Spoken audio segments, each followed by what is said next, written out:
hoje a gente vai trabalhar um tema que não interessa apenas aos trabalhadores, nem apenas aos empregadores, mas a toda a sociedade, como a gente vai ver pelos índices que a gente vai trazer, que é o acidente do trabalho. E a gente sempre ouve, né, acidente do trabalho, tal, as repercussões, as indenizações. É justo? Vem comigo.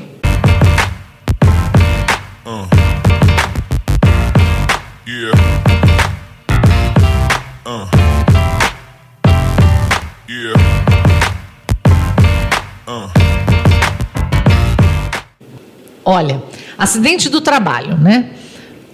A gente escuta muitas coisas, até alguns mitos, né? Ah, a pessoa colocou a mão ali para perder o dedo porque ela vai ficar rica porque perdeu o dedo. Fica rico, não fica rico? Será que realmente existe é verdade esse mito, né, que rola de que o empregado fala, agora é a minha chance de dar o meu salto profissional, né? E como essas coisas acontecem, como podem ser evitadas também pelo empregador, até porque a gente tem repercussões muito maiores, né? Para a gente começar a tratar dessa temática hoje e a gente chegar num ponto que a gente entenda justo, nós vamos trazer aqui o relato de um acidentado. Um acidentado. Não é, João? Conta pra gente, como foi sua experiência? Bom, no meu caso, eu trabalhava num galpão e eu ficava responsável por fazer a separação de pedidos. E a gente, geralmente, quando a gente ia separar os pedidos, a gente pegava os pallets. E os pallets, para quem trabalha em galpão, sabe que não é uma coisa leve. Eu recebi uma ordem para fazer uma separação de um pedido e para pegar um pallet. Acontece que, na hora que eu fui pegar o pallet, ele foi mal colocado no lugar. E quando eu fui pegar, o pallet ele veio para cima de mim, caiu em cima do meu dedo. Ele acabou trincando. A unha encravou e a empresa não se responsabilizou, né? E fiquei alguns dias em casa para me cuidar e não recebi o equipamento também, né? Que é um ponto importante, que a empresa teria que ter me dado aquela bota de proteção com bico de aço. E não me deram. Se desse, não tinha acontecido o acidente. Não, e outra, né, só para me intrometer aí no assunto, tem a questão também que, pelo que você está falando, você está puxando o pallet com a mão, né? Exatamente. Aí que tem essa questão também, né? Teria que ter um equipamento... Isso porque tinha a empilhadeira para fazer essa função. Eu recebi uma ordem direto para tirar da mão. Nossa. Entendeu? Essa é a grande questão. Aí eu retirei, aconteceu o acidente, e aí foi o que eu tomei a iniciativa de comprar a bota de bico de aço. Ah, você mesmo? Vou resolver o problema da empresa. Vamos resolver o problema da empresa, já que a empresa não resolve o próprio problema. E em resultado ainda fui mandado embora e roubaram. João, me diga uma coisa. E quando você foi mandado embora, já tinha passado um ano de atividade? Nossa, então violaram até o direito de estabilidade dele, né? Estava aqueles 3 meses de teste, né? Foi acidente do trabalho no período de experiência. Mas mesmo assim, isso não muda nada, né? Para a legislação vigente, que acidente do trabalho tem direito de estabilidade independente do período. Com certeza não foi dada entrada no CAT, nada, né, João? Nem foi. E também aqui um detalhe, né, Du, que você está trazendo, que é importante a gente pensar. Quando o empregador não dá entrada no CAT, não faz a abertura do CAT, a gente pode fazer. Certo? O advogado pode auxiliar a parte a fazer, o próprio reclamante, o próprio trabalhador pode fazer a abertura do CAT, ou ele pode solicitar ao Ministério do Trabalho, né, que auxilie ele a fazer esse cadastro do acidente do trabalho. É bem simples, inclusive, a gente faz hoje pela internet, ele é lançado online mesmo, né? E é importante fazer o quanto antes. Por quê? Porque com o passar do tempo, a gente vai esquecendo os detalhes de como o acidente aconteceu, né? Então, é bom estar fresquinho, porque tem um campo lá que você vai relatar, né? O que aconteceu, como aconteceu o acidente, em que data, hora, em que condição você estava. E todos esses detalhes são importantes para resguardar o direito do trabalhador, né? E da empresa também. Porque a gente fica pensando que o CAT é um revólver apontado na cabeça da empresa, né? E não necessariamente, porque as condições em que o acidente aconteceu vão interferir positivo ou negativamente na solução dos resultados ali, né? Da responsabilidade civil com relação àquele acidente do trabalho. né? Então vai depender muito de como a dinâmica aconteceu. Por isso que é bom que o empregador também participe de todo esse processo, né, gente? Mas, João, a gente conhece um escritório de advocacia. Vamos resolver esse problema. Faz tempo? Vai fazer 1 ano e pouco, 1 ano e 6 meses. Aí, daí Então ainda dá tempo, né? Não deu a prescrição do Enal. Sinto cheiro de ação judicial nova no ar, Vamos né? cobrar uma bota nova. E assim, né? A gente estava falando desde o começo a questão da repercussão, não só para o empregador e para o empregado quando acontece um acidente de trabalho, mas também uma repercussão muito maior, né, Lucas? Sim, então, essa repercussão, ela acaba que não atingindo só o trabalhador, né, que é o maior lesionado dessa situação toda, mas também acaba que refletindo no cofre público. Porque, querendo ou não, gera despesa com auxílio acidente, pensão por morte, reabilitação na questão de quem não tem convênio, né? É o SUS que vai fazer todo esse tratamento. Então, querendo ou não, é um gasto a mais, né? Para o Estado, para o governo federal. Mas é interessante essa questão de acidente de acidente de trabalho, porque eu estava puxando uns dados aqui. Esse aqui é do Observatório de Segurança e Saúde do Ministério do Trabalho. E, cara, quando eu olhei esses dados, eu me assustei. Eu não sabia que era tanto acidente assim. E olha como que repercute. Esses dados aqui são de 2012 a 2021. Só nesse período de 10 anos ocorreram 22.954 mortes no mercado de trabalho formal, tá? A gente está tratando aqui de relações de emprego registradas, fora aquelas que não são registradas, são os trabalhadores autônomos, os informais, enfim. Então foram 22.954 mortes no mercado de trabalho. Isso daria, nesse período de 10 anos, né, daria 6 mortes por dia no Brasil. Em 2021, foram comunicados, isso aqui é mais espantoso ainda, 571 mil acidentes de trabalho e 2.487 óbitos, 30% maior que do período anterior, que é de 2020. Gasto do governo federal e estadual, né? Foram gastos com auxílio acidente, reabilitação, etc. 70 bilhões de reais com esses acidentes que ocorreram. 70 bilhões, se somados, esses 70 bilhões é 2 vezes maior que a economia da Bolívia e é 2 vezes maior que a economia do Paraguai. Uau! Para você ver o quanto isso gera um custo para o governo do estado, governo federal, e quanto isso repercute não só na vida do trabalhador, mas também na economia como um todo, né? E depois a gente ainda vai falar, isso não tem nada a ver comigo, né? Não tem. É porque esses 70 bilhões podiam estar sendo direcionados para educação, saúde, promoção de bem-estar, cultura, etc., né? Enfim, e a gente está aí tentando arrumar o que poderia nem sequer necessitar de conserto se a gente trabalhasse de uma forma mais preventiva. Porque, assim, até o Lucas trazendo ali a questão da... Não necessariamente apenas os vínculos formais gerarem responsabilidade ao empregador. A gente tem trabalhado isso em outros podcasts, que nós estamos num movimento social onde... A cada passo que a gente dá, a cada ano, mais a gente aprofunda na responsabilidade coletiva. Não é assim, eu não sou empregador, eu não tenho empresa, então isso não importa para mim. Quer ver um exemplo muito prático com relação ao acidente do trabalho mesmo? A pessoa está fazendo uma reforma na casa dela. Eu estou fazendo uma reforma na minha casa. A pessoa está fazendo uma reforma na casa dela. Ela contrata lá uma empreiteira. A empreiteira traz seus funcionários para trabalhar e um dos funcionários se acidenta. A gente já tem decisões recentes do Tribunal Superior do Trabalho, no sentido de que aquele tomador de serviços, mesmo que ele tenha o fim daquele serviço seja para ele mesmo, ele não tem busca econômica naquela atividade, mesmo assim, aquele dono daquela casa reformando tem responsabilidade solidária com a empresa. Tem, claro que tem. Para indenizar aquele funcionário. Por quê? Porque a gente chega num ponto onde, assim, eu não tenho que me importar com a repercussão apenas, eu tenho que me importar com aquele ser humano.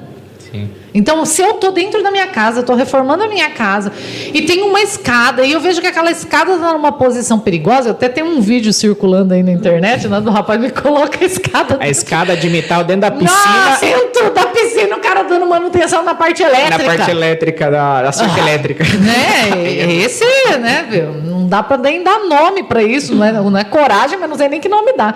Mas, enfim, aí... Eu tenho que olhar uma situação dessa dentro da minha casa, como tomadora daquele serviço sendo prestado para mim, como uma pessoa que se preocupa com a vida e com a integridade física daquele trabalhador. Sim. Não só com o meu dinheiro ou com a minha obra, né? Eu não posso mais ter uma mentalidade tão curta assim. Então eu tenho que ver e falar, puxa, colega, assim não, é perigoso. Liga para o cara da empreiteira, liga para o engenheiro, fala, meu... Estão trabalhando sem nenhuma condição de segurança de trabalho aqui, está subindo no telhado, está carregando peso sem nenhum cinto. Vamos dar uma melhorada na situação, porque se eventualmente acontecer alguma coisa, ele vai ter um risco de potencial de se machucar muito maior. Se ele tiver com equipamento de proteção, igual o João trouxe, tivesse com um sapato com bico de ferro, não tinha acontecido o acidente com ele, né? Então, assim, você deixar ele desamparado e não fiscalizar também o uso dos equipamentos de proteção individual, vai colocar ele numa situação de potencial risco e muitas vezes de aumentar esse dano, esse prejuízo. Porque tem né? muito daqueles trabalhadores, né, Ju, que também se negam a prestar atenção, né, no serviço que está fazendo, então age de forma totalmente negligente, se recusa a utilizar, né, os EPIs, né, as proteções que são necessárias para evitar qualquer tipo de acidente, qualquer tipo de doença. E aí cabe, né, o papel fiscalizador também do empregador, do dono da obra, para evitar esse tipo de situação, assim, e evitar também eventual condenação por uma responsabilidade desse acidente, né, que pode causar. Sim, com certeza. Eu trago aqui uma experiência, né? Trabalhei muito tempo em empresa e tinha dias assim que chegava a acontecer algumas situações meio que absurdas, mas eu e o pessoal que tinha mais experiência do que eu queria ligar no sindicato de todo quanto é jeito para fazer reclamação. Só que eu entendia que aquela ligação ia prejudicar a empresa. E naquele período eu tinha a visão que a empresa era o meu ganha-pão e eu não podia jamais prejudicar a empresa. E hoje, após estar formado em Direito e após estar trabalhando na área, eu vejo que a reclamação do sindicato não ia ser para prejudicar a empresa e talvez sim salvar vidas, evitar acidente de trabalho. Tem que levar conhecimento do sindicato, né? Reduzir o custo da empresa, porque um funcionário acidentado é um custo maior. É um custo maior, tem que contratar outro. E até mesmo agora com os dados que o Lucas trouxe, reduzir o gasto da máquina, né, do Estado. O que a gente vê, na verdade, né? O que eu costumo ver com as empresas, na maior parte das empresas que a gente trabalha, não tem um investimento, não tem uma preocupação prévia ao abrir uma empresa de investir em diminuir os riscos. Não tem, né? Então, tipo assim, eu abro uma empresa de metalurgia, eu vou trabalhar com pallets, né, igual o João trouxe, eu vou trabalhar com equipamentos pesados, eu vou trabalhar com produtos químicos, thinner, tinta, eu vou trabalhar muitas vezes com solda, né? Eu vou ter que trabalhar com uma série de riscos. Aí eu abro essa empresa e eu não procuro uma medicina do trabalho, eu não faço um laudo LTCAT, PPRO, PCMSO, eu não faço nada. Eu simplesmente abro a empresa, né? Então, assim, é uma cultura de vamos ver, vamos pagar para ver. Ah, não vai acontecer, não, né? Quando, na verdade, a gente precisa começar a criar uma ideia de coletividade mesmo. Olha, qual é a minha obrigação como empregador? É criar o menor ônus possível para que o meu trabalhador possa trabalhar com segurança, criar um ambiente onde ele tenha saúde psíquica, onde ele tenha saúde e proteção orgânica, onde ele tenha possibilidade de crescimento, de desenvolvimento, né? E a gente não vê isso acontecer. A verdade é que a grande maioria das empresas acabam querendo providenciar esses laudos quando já teve um evento, já aconteceu alguma coisa. E aí, gente, ó, só para constar, hein? Não vale.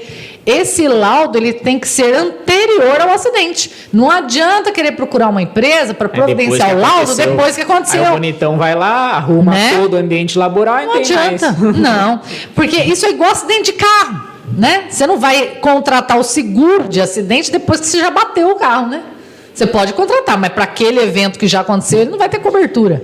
É interessante essa questão de prevenção que você mencionou, que eu acabei lembrando de uma história que eu vi com minha mãe. Minha mãe trabalhou 30 anos na prefeitura e tal, lá tem, se tratando de órgão público, é todo mais prevenido, né?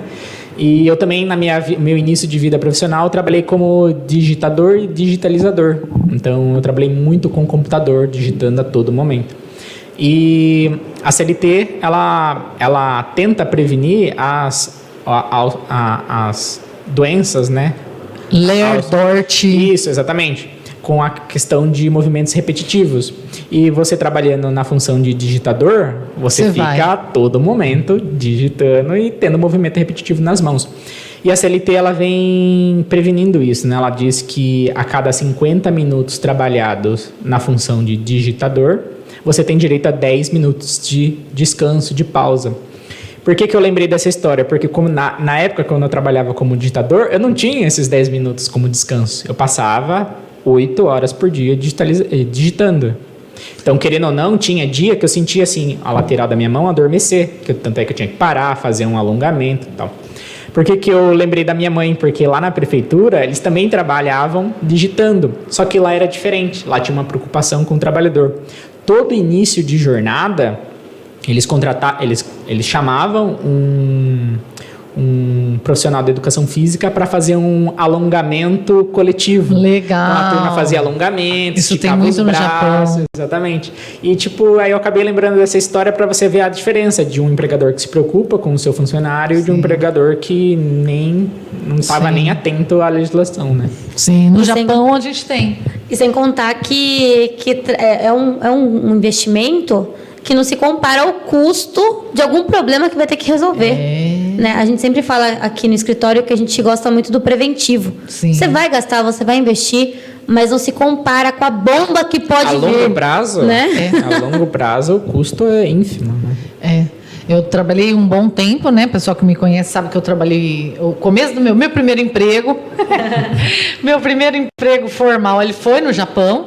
E eu tinha 19 anos quando eu fui para trabalhar em indústria, eu fazia serviços manuais. E a prevenção de acidentes lá não era a primeira vontade deles. Mas eles tinham a questão dos Taiso, acho que era Taiso, que faziam as ginásticas antes de trabalhar. Eles tinham uma questão de, a cada 3 ou 2 horas, fazer um intervalo de 10 a 15 minutos. Né? Então, era um intervalo onde você podia parar aquela atividade que você estava repetitivo. Porque lá era realmente muito repetitivo. Como era linha de produção, então eu tinha que dar uma produção de 500 peças por hora. E, às vezes, numa tela de computador, eu tinha que colocar 3, 4 parafusos na parte de trás. Aqueles parafusos eram colocados com aquelas maquininhas, tipo um revolvinho, que você pega aqui o parafuso numa caixinha e coloca na peça. Pega na caixinha e coloca na peça. E isso tinha que ser numa linha de produção, 500 peças por hora. Se você não parar depois de um tempo, não tem corpo que aguenta, gente. É uma lei de causa e consequência, lei de causa e ação. Não tem o que fazer. Você vai lesionar. Você vai ter um problema de Lerdort, você vai ter, isso é fatal. Então, assim, eles tinham essa consciência de estar orientando a gente sobre como a gente trabalhar a questão da saúde, né, de prevenir, e tinham essa consciência de estar disponibilizando um período para você descansar e repor, né, a sua mobilidade, a sua capacidade lá. Não é dos melhores, né? Até eu acho que, assim, no meu ponto de vista hoje, eu acho que a gente está investindo pouco em prevenir, né? A gente está se preocupando em olhar os dados de uma forma negativa, alarmante, mas não está adotando muitas medidas para prevenir. A gente teve, sim, legislações ao longo dos anos, das décadas, legislações que modificaram muito o ambiente de trabalho. Não dá para comparar uma fábrica hoje com uma fábrica do século das luzes, né? Não dá. É completamente diferente.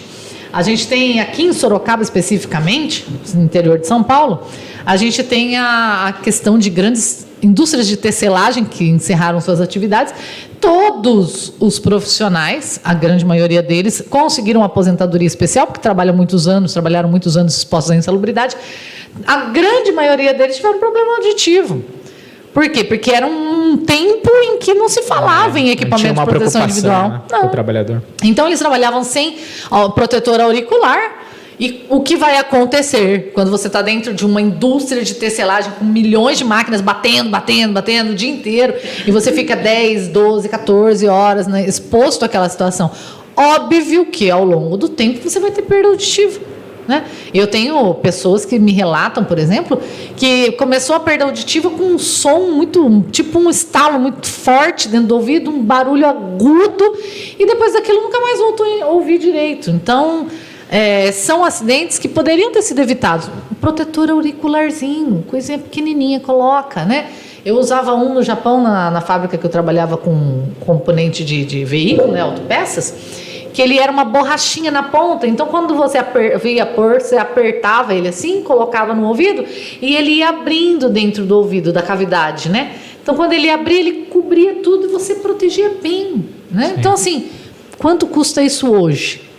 E quanto custa a saúde do empregado, né? Então, são aspectos interessantes da gente pensar. Não é comigo, né? É com todos nós. Sempre vai ser com você. Sempre vai ser. De um jeito ou de outro, isso vai repercutir em você. Sempre. E quando a gente fala de acidente do trabalho, tem uma questão que o Cássio vai trazer pra gente, que é a questão dos tipos, né, de acidente do trabalho. Doutrinariamente, jurisprudencialmente, a gente tem aí uma divisão dos tipos. Porque é importante que as pessoas entendam, né? Ju, eu tô com LER, isso é doença, isso é acidente do trabalho? É um acidente do trabalho, atípico, né? Os meios de você provar judicialmente que você tem direito a uma reparação dos danos que você sofreu são um pouco diferentes dos meios de provar a responsabilidade do empregador num acidente típico, que é aquele que você está ali andando e sofreu um acidente. Estava lá trabalhando, operando uma máquina, e a máquina pegou os dedos e arrancou, decepou os dedos. É diferente. Mas também é um acidente do trabalho, né, Cássio? Sim. O acidente de trabalho ele é dividido em 3 partes, né? Uma seria o acidente típico, que seria o acidente durante o trabalho. O de trajeto, que a gente conhece, que é indo até o trabalho ou voltando do trabalho, e também o atípico. Tá? O atípico ele é dividido em 2 partes, que é o ocupacional e o relacionado ao ambiente de trabalho. O ocupacional, como a gente falou, relativo ao LER, por exemplo, também é movimento repetitivo, e o relacionado ao ambiente, o som, que também já foi falado aqui, que é um barulho muito alto que acaba surdez atrapalhando nesse sentido. Olha, sabe que a gente teve aqui no escritório vários acidentes do trabalho típico, né? E atípico também. Mas falando do típico, né? Teve um acidente do trabalho que foi muito curioso. A pessoa trabalhava numa grande indústria, ele estava desenvolvendo a função dele ali, um colega passou com uma lâmina de aço na mão, segurando a lâmina, e ele virou. Os dois viraram ao mesmo tempo na mesma posição, que os dois estavam saindo para o mesmo lugar. No que ele virou, a lâmina de aço bateu no braço e fez um talho no braço. Aparentemente, aquele corte não teve muita repercussão. Foi no médico, fez um curativo, deu uns pontinhos, ficou alguns dias parado, voltou a trabalhar. Só que quando ele saiu, se desligou da empresa e ele pediu, né, lembrando os prazos prescricionais, porque a gente tem com relação ao acidente do trabalho, não só a prescrição do ENAU, eu vou esperar eu sair da empresa, aí eu tenho 2 anos para entrar com um pedido de acidente, de reparação do acidente. Tem também a prescrição quinquenal, você só pode pedir os últimos 5 anos. Se o seu acidente do trabalho ele aconteceu há mais de 5 anos, meu amigo, não dá mais. Então não deixa passar 5 anos, nem que você estiver em atividade, se você estiver buscando esse tipo de indenização.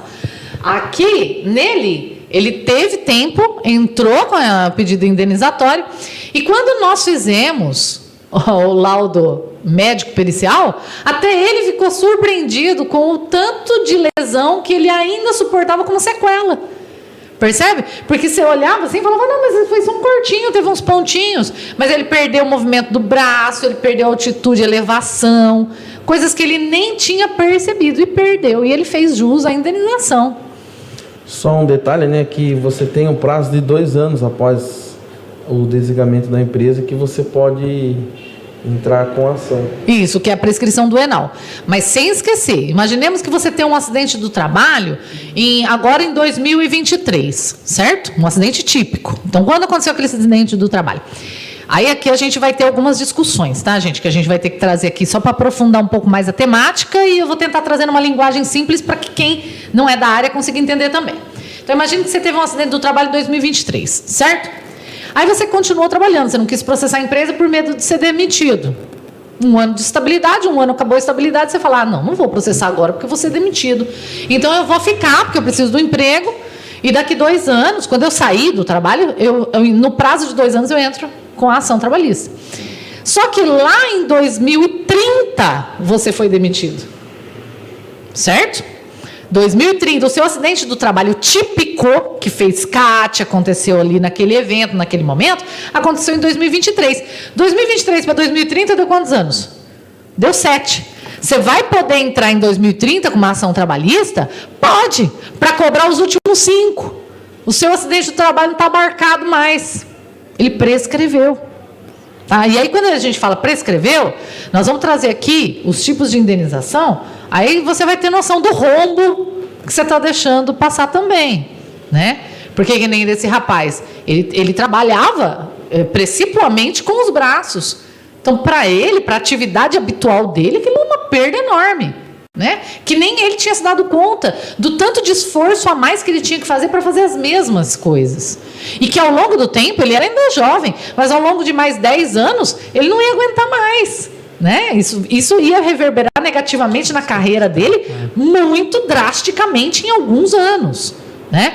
Então, assim, aí eu não posso mais, em 2030, entrar com uma ação trabalhista para cobrar alguma coisa que aconteceu em 2023, gente. Não posso mais. Ju, existe uma hipótese de exceção para isso? Existe, né? A jurisprudência tem firmado um entendimento de que, na eventualidade de agravamento dessa doença, né, a consolidação da lesão, imagine que você ficou tratando essa doença ou esse ferimento, tratando por 7 anos, então de 2023 até 2030 você ficou tratando ainda, em 2030 você recebeu alta. Aí você viu o tamanho do prejuízo, porque olha, eu fui melhorando, mas daqui eu não consigo melhorar mais. Então você teve uma consolidação da sequela, e aí ali você teve noção de que você teve perda da capacidade laborativa. A partir dali, então, inicia a contagem prescricional. É possível isso? Sim. Mas você tem que demonstrar cabalmente que esteve ao longo de todos esses anos em tratamento buscando a cura. E que houve uma consolidação, ou seja, um encerramento de todo tipo de tratamento, uma consolidação de sequela, e que essa consolidação de sequela se deu em 2030. Aí é outros 500. Aí você tem uma interrupção, por quê? Porque você não tinha ciência da extensão do dano. Como você vai pedir uma indenização se você nem sabe se tem um dano? Porque você ainda está nesse tratamento. Entende? Então você foi tomar conhecimento da extensão do dano no momento que se postergou no tempo após o acidente do trabalho. Nesse caso, a gente discute a possibilidade de estar falando que o lapso prescricional não decorreu porque ele nem sequer iniciou. Mas isso é discussões doutrinárias, jurisprudenciais. No rigor da lei, a gente está falando dos últimos 5 anos, é porque é possível ser exigido. Eu trabalhei 30 anos numa empresa, saí agora, posso entrar com ação trabalhista? Pode, mas você só vai cobrar os últimos 5 anos. Né? Isso tem que ficar claro, que às vezes as pessoas não entendem isso. Né? Trabalhei 30 anos, nossa, vou processar a empresa, vou ficar rico agora, né? Milionário. Vou cobrar os últimos 30 anos de intrajornada que eu não fiz, eu não almoçava, nunca almocei em 30 anos, né? E, infelizmente, você só vai poder cobrar dos últimos 5. Isso é prescrição, né? Agora, quando a gente fala de acidente do trabalho, a gente fala que tem que ter nexo de causalidade, né? Né, Lidiane? Tem que ter nexo de causalidade. O que seria isso? O nexo causal, ele é a linhazinha que liga o resultado com o que gerou esse resultado. Então, é muito importante no acidente de trabalho entender o que aconteceu, pois ele pode ou cair nas costas do empregador ou do empregado. Ou seja, aquele acidente, ele tem que ser a causa do dano. De modo que se eu tiro o acidente, o dano desaparece. Isso é o nexo de causalidade. Ah, Juliana, mas o cara já tinha um problema na coluna, tá? Ele já tinha um problema na coluna, e aí ele sofreu um acidente típico do trabalho, porque ele caiu uma caixa, ele foi segurar aquela caixa e travou a coluna dele. Tem responsabilidade também? Tem nexo de causalidade? Tem. Porque você teve um agravamento. A gente chama isso de concausa. Né? Então, o acidente, ele não foi a causa direta daquela lesão. Mas ele agravou. Então, ele agiu com concausa. Por isso que na hora que a gente vai fazer quesitos, né, pro perito, a gente tem que perguntar, o acidente do trabalho deu causa àquela lesão? Sim. Porque se ele fala que deu causa, a gente está falando de nexo de causalidade, esse liame. Ah, mas se não deu causa direta, ao menos indireta, ou seja, contribuiu como concausa para o agravamento da lesão? Porque aí o perito pode responder isso, pode responder que sim. E a indenização vai ser proporcional ao agravamento da lesão. Tá? Não só a lesão, que ela pode ter. A pessoa pode ter um problema na coluna que de origem hereditária. Ela pode ter. O tataravô já tinha problema no ciático. Né? Só que aquele acidente típico terminou por agravar significativamente aquela tendência orgânica dele. Gera dever de indenizar. Agora, quais indenizações a gente pode estar falando, né? Porque assim, antes da gente entrar nas indenizações, vamos lá, vamos primeiro trabalhar essa questãozinha, terminar de trabalhar essa questão do nexo de causalidade, pensando assim, a gente tem a situação de ter um rompimento desse nexo de causalidade, certo? Sim. Que situação seria essa? Culpa exclusiva do trabalhador? Sim. Ou a gente está reduzindo a responsabilidade da empresa por uma culpa concorrente do trabalhador? Ah, o trabalhador tinha que estar usando aquela cinta para a coluna. Ele ganhou a cinta para a coluna. Ele ganhou mais de uma cinta para a coluna. Mas ele não usa porque diz que aperta o pneuzinho, né? Então,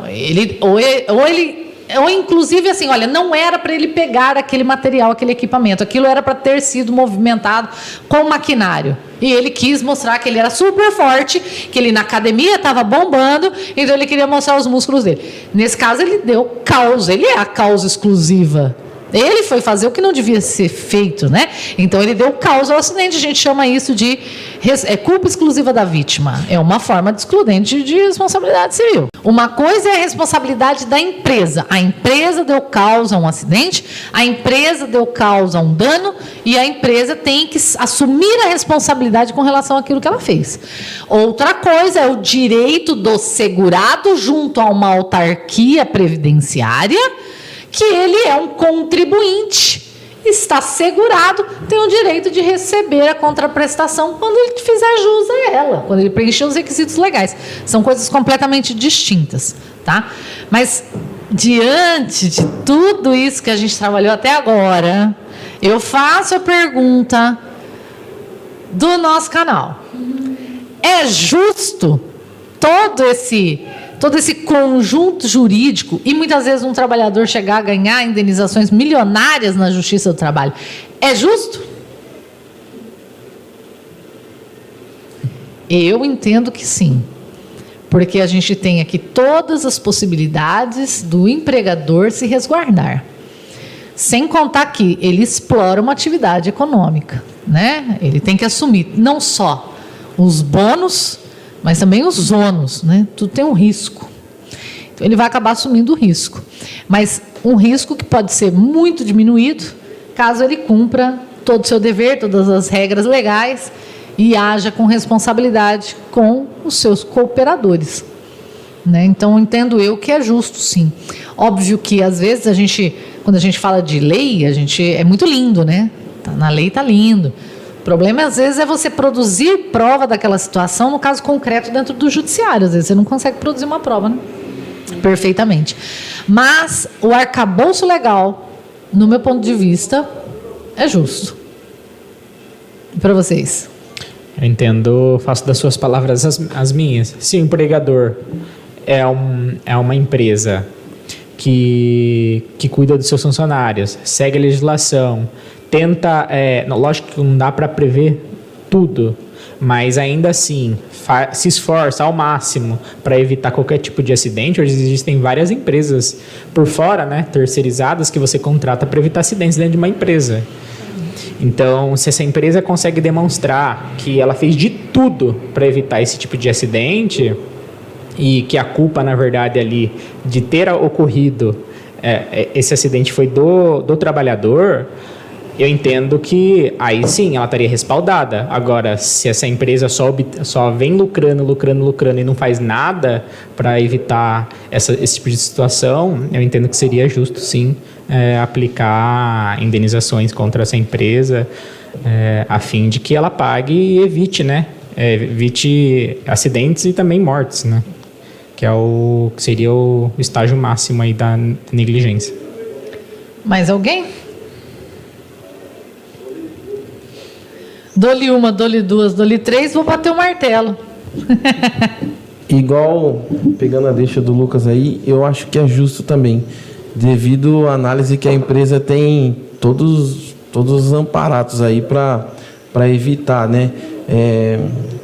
Vamos dizer assim, o lado humano. A empresa enxergar o lado humano do funcionário para que evite tais acidentes, eu acho que é justo também. E outra que eu gosto mesmo é da oportunidade também que o judiciário está dando para comprovar para comprovar a culpa de quem foi. Então, assim, tem perícias.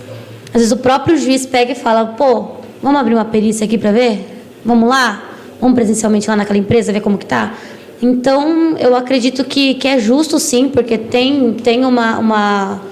O contraditório, né? Exato, tem um contraditório, está tendo bastante oportunidade de se defender ou de demonstrar o que realmente aconteceu. Então, se for ter que receber aquele valor grande, é porque foi justo. É justo, né? E aqui, para a gente encerrar, é justo? Óbvio. É justo? Concordo com todos. Então a gente bate o martelo. É justo. É justo. Até o nosso próximo encontro.